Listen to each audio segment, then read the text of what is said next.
What's up, guys? I'm bringing you another guide here, and this one is a Terran guide in general.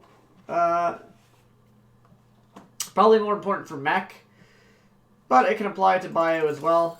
So what I'm going to do here is I'm going to show you how to place missile turrets. So this is basically a missile turret placement guide. Again, these guides are going to be usually pretty short about something, each guide will be about something that might seem basic and intuitive, but people don't teach or really... People don't really teach you this when they're streaming because, especially Masters and GM players, because there's too much going on while you're streaming. You're microing, you're macroing, you're talking your stream, all this stuff, so... This is something that most Terran players have an idea of or know. But it's something that's difficult to articulate to you guys that are viewing and watching. So, on every map, there's, depending on the main base, the natural, and the third, there's proper places to put missile turrets, as well as sensor towers. And it also changes depending on the point of the game that you're at as well. So, this will change from, early game, mid-game, late game. It'll change... depending on if the guy goes mutas, if they don't go mutas, or whatever. So I'm just going to start laying down turrets. I'm just in a custom game. But let me show you guys where you put turrets. And this is if you're playing mech.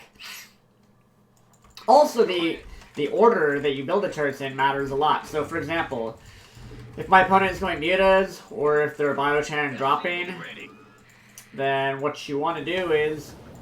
The more important turrets are the ones closer to the enemy base. So, for example, missile turret here, missile turret here. You basically want them spaced out enough that they cover each other. So, for example, one here.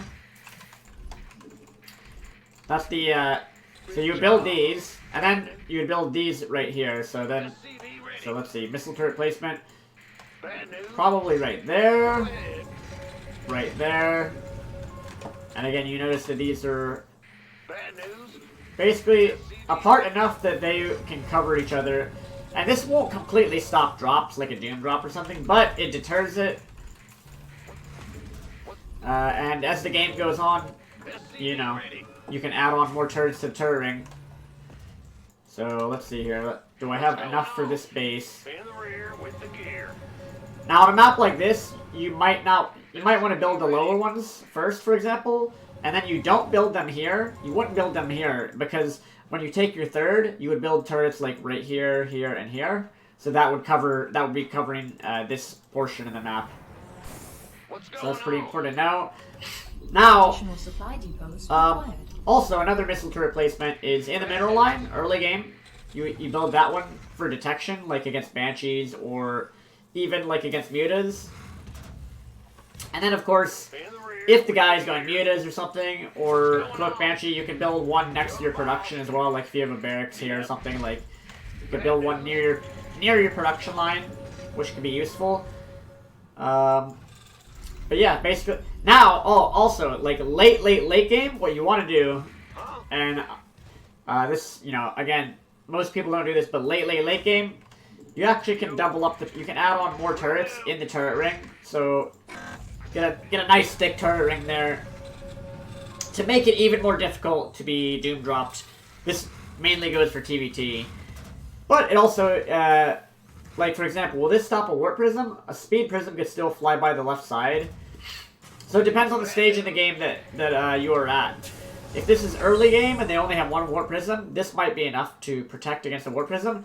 But as the game goes on, you actually should add on like maybe one or two more here, like late game, to protect against warp prisms, so that you don't have to bring your army back. Now, as for sensor tower coverage on this map in particular, this one right here, if you build one right here, this will cover all of this area. And then when you take your third, not really macroing right now, I'm just showing you guys how where and how to put the missile turrets, but later on you would want one.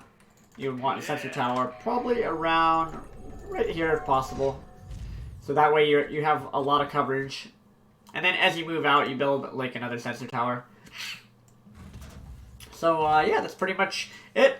Also, the longer the game goes, make sure you get building armor. Very important against Mutalisks to get building armor. The turret range upgrade also is good to get in mid and late game against, against Protoss. That can help give your turrets 1 extra range to shoot down warp prisms. Like, it's a tiny little thing, but late game, it can be very useful to have that 1 extra range on your turrets. Maybe a warp prism doesn't get through because that last shot fires that it normally, the missile turret wouldn't normally have gotten off. But it does because it has that 1 extra, if it has 1 extra range, it's shooting maybe like a split second longer. So these turrets will get an extra 1 or 2 shots off on a warp prism. That can mean all the difference between winning and losing a game. A warp prism gets in, or an overlord, or an overseer tries to fly past to build a nidus. So these are all things that, again, you might not know. Now you do. So, so there you go, guys. There's my missile turret placement guide, and I don't think there's anything else with that you really need to know. It's just every map. You just want to make sure that you for example, here you build a second one, anti-warp prism.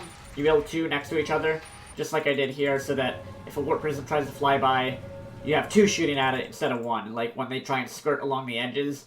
That's why on the edges of the map it's important to have 2 late game. That goes specifically for against warp prisms.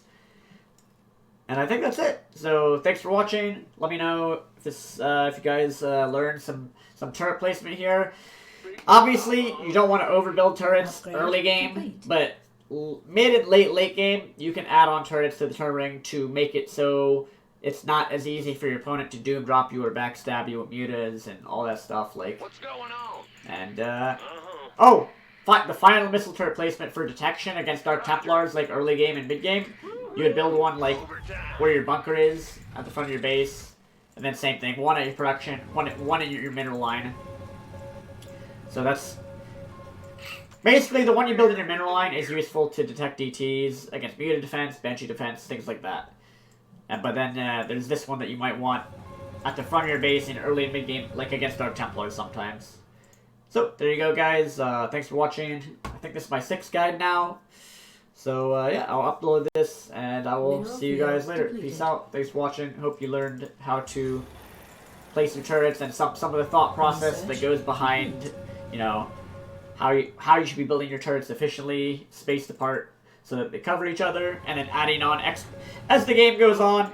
Especially against mutas, you can add on extra ones. The final little piece of advice: don't start building your turret ring until after your 3rd CC has at least started. So make sure you don't really want to add on a full turret ring until after you have your economy going. So that's a good rule of thumb. If in the lower leagues, maybe you can add it on earlier, but in general, 3rd CC and then turret ring then you can have the you'll have the extra minerals to start adding on the turrets to. This goes especially for mech. With bio, you can delay them even longer. You still get them with bio, but you get them much later in the game because you don't need them. They're not as necessary because bio uses marines for anti-air. But mech, a lot of times you do have to get turrets early and mid game. So there you go, guys. I will see you later. Peace out, peoples.